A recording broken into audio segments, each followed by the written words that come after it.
காணொளியில் பலவிதமான தகவல்களை உங்களிடம் கூறி வரக்கூடிய நான் இன்று உங்களிடம் பரிவர்த்தனை ராஜயோகம் என்றால் என்ன, அந்த பரிவர்த்தனை ராஜயோகத்தால் ஏற்படக்கூடிய ஒரு உன்னதமான அமைப்பு என்ன என்றும் அதில் அதனால் ஏற்படக்கூடிய விளைவுகள் பற்றியும் உங்களிடம் தெள்ளத் தெளிவாக கூற உள்ளேன். குறிப்பாக பரிவர்த்தனை ராஜயோகம் என்பது ஒரு விசேஷமான யாகமாகும். அதாவது கிரகங்கள் தங்களுடைய சொந்த வீடுகளை இடம் மாறி அமைத்துக் கொள்வதுதான் பரிவர்த்தனை ராஜயோகமாகும். கிரகங்கள் தங்களது சொந்த வீடுகளை இடம் மாறி அமைத்துக் கொள்வதுதான் பரிவர்த்தனை ராஜயோகமாகும். குறிப்பாக நவ கிரகங்களிலே ராகு கேதுவுக்கு சொந்த வீடு இல்லை. ராகு கேது என சொல்லக்கூடிய சர்ப கிரகங்களுக்கு சொந்த வீடு கிடையாது. மற்ற 7 கிரகங்களுக்கும் சூரியன், சந்திரன், செவ்வாய், புதன், குரு, சுக்கிரன், சனி ஆகிய 7 கிரகத்திற்கும் சொந்த வீடுகள் உண்டு. அப்படி பார்க்கின்ற பொழுது சூரியனானவர் சிம்மத்திற்கும், சந்திரனானவர் கடகத்திற்கும், புதனானவர் மிதுனம் கன்னிக்கும், சுக்கிரனானவர் ரிஷபம் துலாத்திற்கும், செவ்வாயானவர் மேஷம் விருச்சிகத்துக்கும், குருவானவர் தனுசு மீனத்திற்கும், சனியானவர் மகரம் கும்பத்துக்கும் அதிபதி ஆவார்கள். இந்த வீட்டு அதிபதிகளாக இருக்கக்கூடிய கிரகங்கள் ஒரு கிரகம் மற்றொரு கிரகத்துடைய வீட்டில் இருந்து விட்டு எந்த வீட்டில் அந்த கிரகம் இருக்கோ அந்த வீட்டு அதிபதி கிரகமானது இன்னும் மற்ற வீட்டில் இருப்பது. குறிப்பாக பார்க்கின்ற போது மேஷ ராசிக்கு அதிபதி செவ்வாய். இந்த மேஷ ராசி அதிபதி செவ்வாயானவர் மீனத்தில் அமைய பெற்று, மீன ராசி அதிபதி குருவானவர் மேஷத்தில் அமைகின்ற பொழுது குரு செவ்வாய் பரிவர்த்தனையாகும்.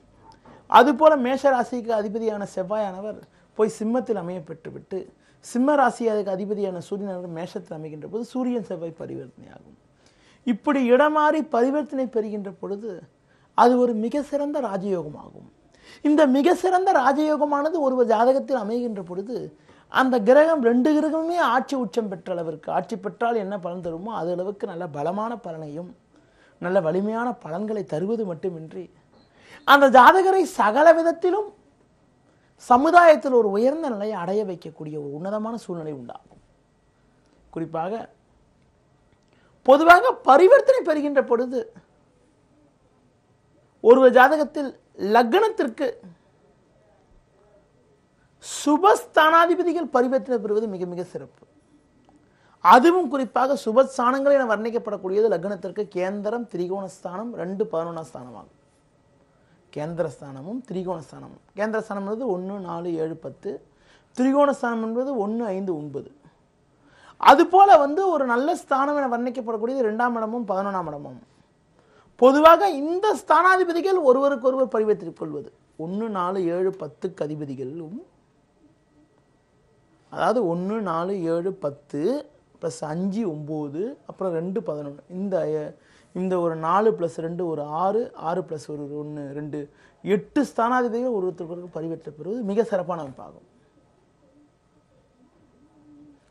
சுபஸ்தானாதிபதிகள் சுபஸ்தானத்துடன் பரிவர்த்தனை பெறுகின்ற பொழுது நல்ல விசேஷத்தையும் ஏற்றத்தையும் அனுகூலத்தையும் வாரி வழங்கக்கூடிய ஒரு உன்னதமான சூழ்நிலை உண்டாகும். குறிப்பாக சுபஸ்தானாதிபதிகள் சுபஸ்தானாதிபதியுடன் பரிவர்த்தனை பெறுகின்ற பொழுதும் நட்பு கிரகங்கள் ஒருவருக்கொருவர் பரிவர்த்தனை பெறுகிறது மிக மிக சிறப்பு. நவகிரகங்களே சூரியன், செவ்வாய், சந்திரன், குரு ஆகிய 4 கிரகங்களும் ஒவ்வொரு விதத்திலும் ஒவ்வொரு கிரகமும் ஒருவருக்கொருவர் நட்பு கிரகமாகும். அதுபோல சனி, சுக்கிரன், புதன் ஆகிய 3 கிரகங்களும் ஒருவருக்கொருவர் நட்பு கிரகமாகும். நான் சொன்ன இந்த காம்பினேஷன் உள்ள கிரகங்கள் ஒருவருக்கொருவர் பரிவர்த்தனை பெறுவது மிக மிக சிறப்பாகும். சனியானவர் சுக்கிரனுடனும் புதனுடனும் பரிவர்த்தனை பெறுவது மிக மிக சிறப்பு. அதுபோல சுக்கிரனானவர் சனியோடையோ புதனுடைய பரிவர்த்தனை பெறுவது மிக மிக ராஜயோகத்தை கொடுக்கக்கூடிய அமைப்பாகும். அதுபோல சந்திரனானவர் செவ்வாயோடையோ குருவோடையோ சூரியனுடையோ பரிவர்த்தனை பெறுவது மிக மிக சிறப்பான அமைப்பாகும். இது உதாரணத்துக்கு சொன்னேன். அடுத்து இன்னொரு முக்கியமான விஷயம் சொல்லணும். குறிப்பா இந்த பரிவர்த்தனை பெறுகின்ற பொழுது கேந்திராதிபதியும் திரிகோணாதிபதியும் பரிவர்த்தனை பெறுகின்ற பொழுது, கேந்திர ஸ்தானாதிபதியும் திரிகோண ஸ்தானாதிபதியும் பரிவர்த்தனை பெறுகின்ற பொழுது அதுதான் ஒரு மிக சிறந்த பரிவர்த்தனையாக கருதப்படுகிறது.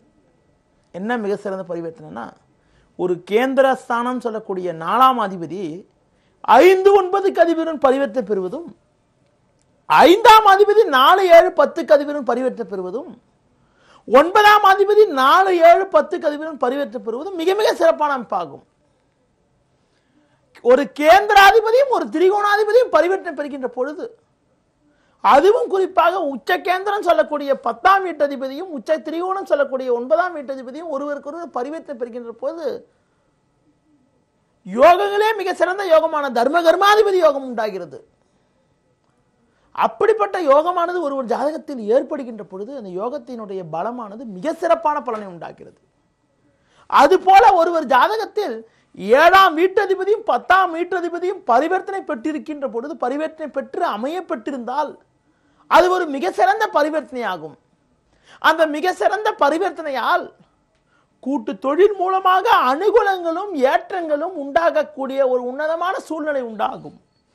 ஒருவரின் ஜாதகத்தில் 4ஆம் அதிபதி பரிவர்த்தனை பெறுகின்ற பொழுது, 4ஆம் வீட்டதிபதி பரிவர்த்தனை பெறுகின்ற பொழுது, 4ஆம் வீட்டதிபதி 5ஆம் வீட்டதிபதியுடையோ 7ஆம் வீட்டதிபதியுடையோ 9ஆம் வீட்டதிபதியோ 10ஆம் வீட்டதிபதியுடையோ பரிவர்த்தனை பெறுகின்ற பொழுது அந்த ஜாதகருக்கு சுகவாழ்வு, சொகுசு வாழ்வு, வீடு, வாகன யோகம், வசதி வாய்ப்புகள் வந்து தன்னைத்தானே தேடி வரக்கூடிய உன்னதமான சூழ்நிலை உண்டாகும். நான் சொன்ன என்ன சொன்னா, கேந்திர திரிகோண ஸ்தானாதிபதிகள் பரிவர்த்தனை பெறுவது, சுபஸ்தானங்கள் ஒவ்வொருத்தருக்கும் பரிவர்த்தனை பெறுவது மிக சிறப்புன்னு சொன்னேன். பரிவர்த்தனை பெறுகின்ற பொழுது நட்பு கிரகங்கள் பரிவர்த்தனை பெறுவது மிக மிக சிறப்பு.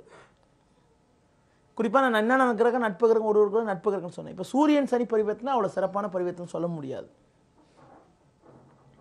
அதுபோல சனி செவ்வாய் பரிவர்த்தனை அவ்வளோ பெரிய சிறப்பான பரிவர்த்தனை சொல்ல முடியாது. உதாரணத்துக்கு ஒருத்தருக்கு பகை கிரகமாக இருக்கக்கூடிய கிரகங்கள் பரிவர்த்தனை பெறுகின்ற பொழுது அவ்வளோ சிறப்புன்னு சொல்ல முடியாது. அதுபோல சுபஸ்தானாதிபதிகள் ஒருவருக்கு பரிவர்த்தனை பெறுறது நல்லதுன்னு சொன்னேன். அதுபோல மறைவு ஸ்தானாதிபதி கூட ஒருவருக்கு பரிவர்த்தனை பெறுறது நல்ல சிறப்பு. 3ஆம் வீட்டதிபதியும் 6ஆம் வீட்டு 3, 6, 8, 12 அதிபதிகள் மறைவு ஸ்தானங்களாகும். இந்த மறைவு ஸ்தானாதிபதிகள் ஒருவருக்கொருவர் பரிவர்த்தனை பெறுகின்ற பொழுது விபரீத ராஜயோகம் ஏற்படுகிறது. குறிப்பாக பரிவர்த்தனை யோகத்தை பற்றி ஒரு சில வார்த்தைகள் உங்களிடம் சொன்னேன்.